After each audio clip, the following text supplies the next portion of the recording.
Do you know what task in .NET is? It is like asking your friend to do some work while you are doing your work.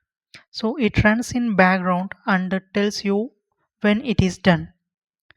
So we have different options in task. We have task.run, task.when, task.delay. Let's see about it one by one. Imagine you have to call multiple APIs at same time. If you call it by one, it will take more time. So instead of that, we can use task.when. So this one will do the multiple tasks at same time. So even we can call multiple APIs at same time, and we can wait for the all results to receive, and then we can combine the value and we can return it. Sometimes for background tasks like checking a queue, sending a notification, or pulling a database for every seconds, for those time we may need to use this task.delay.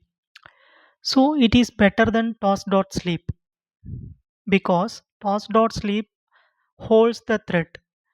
We no need to wait here using task.delay. The thread will be released. That means we can serve multiple incoming requests at the time. And here see the sample code for task.run, task.delay and task.when. So we have used task.delay for each process. When each one completed, then task.when will return the value. Let's see one more important point.